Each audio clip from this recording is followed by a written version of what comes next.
After digging in to get a result against Hartley Wintney in the FA Cup, Tommy Widdrington's men are back in Vanarama League action on Saturday. But as the team were preparing for action, news was breaking that Tommy's assistant and academy manager, Sean North, is leaving and Chris Agutter will take his place. We spoke with Tommy about the cup draw against Dover, Bishop Stortford and the management reshuffle. Well done, Tom, for Saturday. You must be pleased with that result. But the draw gives you Dover again at the same stage as last season. Is that a good opportunity to put things behind you, or is it a case of, oh no, here we go again? Well, I don't think it's a particularly easy draw, but the one thing is we're at home. Anybody who was here last season when we played Dover will know we came very close to going through at the first attempt, but in fairness to Chris and his side, they managed to keep us out and beat us by the odd goal at the Crabble. The years moved on. You know, we've changed as a team quite significantly, and I know they have. They're having a fantastic league campaign themselves, but we'll concentrate on that one after the Bishop Stortford game. What I'd like to think is, you know, at this stage of the FA Cup, I would like to see the whole town get behind the Borough, because we are the only local side still in the competition, and we're only one step away from a potentially really big draw. Not that Dover aren't a big draw, but you know, there's Portsmouth's and Sheffield United's in the next round. So we'd love to be in the hat on Monday, and we'd love as many people from the Eastbourne area to get behind the club that weekend. That sounds really great, because as you say, it's just one step away from the bigger boys. Yeah, like I said, I mean, in my history as a player, I got quite a long way a couple of times in the FA Cup, but as a manager at Salisbury City, we managed to get to the round 2 and play Nottingham Forest at home, which obviously brought the TV cameras and a hell of a lot of extra unexpected revenue. So everybody knows what this competition can bring to a football club, and we're close enough to be able to dream about it, but we've got a really big obstacle in Dover, and I'm sure, like I said, the more support we can muster up for next weekend, the better for the club in the short term and the longer term, I'm sure. It was a case of digging in for that match, and what was your view on that? Well, I think, you know, had it been a boxing match, it would have probably been stopped at half time, but the FA Cup has this funny way of keeping games alive, and it only takes an incident and then a goal. And if you like, we had the two major incidents in that losing Lewis Carey, you know, in the first half an hour is a huge blow. You know, Lewis Rogers has gone on there at 17, 18-year-old and held his own. But he isn't Lewis Carey, you know, and the lads at the back have got used to Lewis behind him. And obviously we missed him. So the fact that Hartley Wintney managed to get a goal, it sort of galvanised the whole effort that they were given, because I thought they were out on their feet at the time.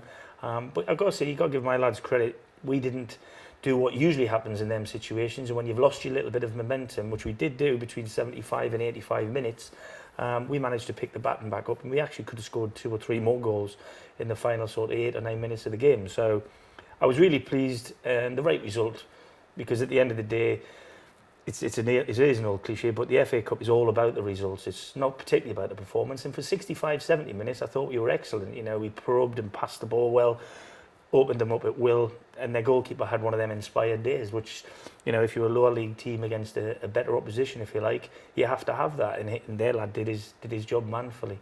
And their lads in front of them, which we knew collectively, they give everything they had, and they nearly made us go back to Hartley Wintney, but thankfully we saw it through. But another Nat Pinney goal at a crucial moment. Yeah, I mean, Nat seems to be getting a little bit of the headlines lately, and long may it continue. Actually, he wears number 9 on his back, and if he's scoring goals, it's good. He brings a lot more than just an old-fashioned number 9. I feel his intelligence and his work. He's working out of how to break teams down as an individual, but not just that. He works well with one or two of the players, particularly creating combination work, which is difficult to defend against. But on that occasion, you know, he stuck his head in a melee in the last minute of the game to get us over the line. And again, he deserves a pat on the back. But so does Darren Lock. I thought Darren was a constant thorn in their side. And I only took him off because he hasn't played 90 minutes for a couple of weeks, and to replace him with Elliot Remain with as much a prickly instinct as he has, it's a good combination that I have at the minute. So that combination sounds like it's coming together nicely. There's obviously the buzz of the cup as we get closer to the big first round proper. But coming back to the league, and it's bread and butter stuff again on Saturday. It's against Bishop Stortford. What's your message to the players at the moment? Well, we're training this morning, and with preparation, it'll include a little video of Bishop Stortford's last couple of games and a little bit of information on the general way that they play, and then we'll go out and we'll do what we do. We'll have in mind their strengths and their weaknesses as we take ourselves through our paces. But ultimately, we've got to work on what we're good at, and we've got to eradicate what we're not so good at. So, this time of the season, it literally is coaching and preparing game to game, and it's not a set, for want of a better expression, syllabus or anything like that. It's just a case of working on what you've done well and continuing to do that, and trying to rub out the little errors. And usually it's more communicative and organisationally on the pitch that we try to drum into the lads, because they're the things that, as a manager or a coach, you can't really affect once the whistle goes at 3 o'clock. So we want the lads to take a little bit more ownership of organising themselves in certain scenarios.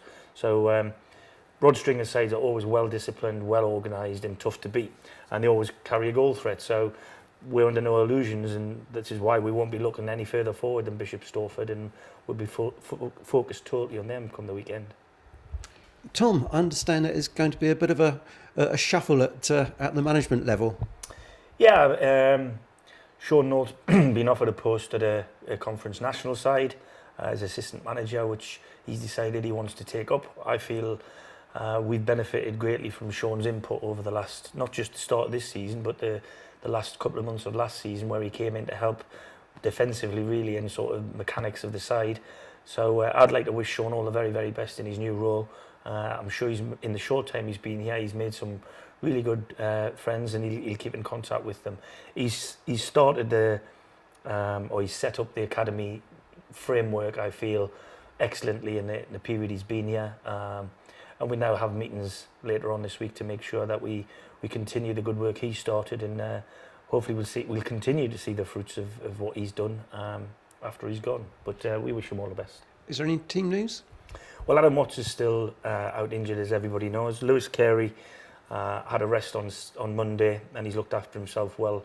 So I expected him to be okay and good to go on Saturday. So we haven't needed to bring another goalkeeper in, which is good news for the chairman, and it's good news in terms of Lewis has started every game since he's been here, touch wood, and unfortunately they're the first minutes he's missed for us. But it didn't cost us too much, and hopefully he'll pick up the baton and carry on where he left off.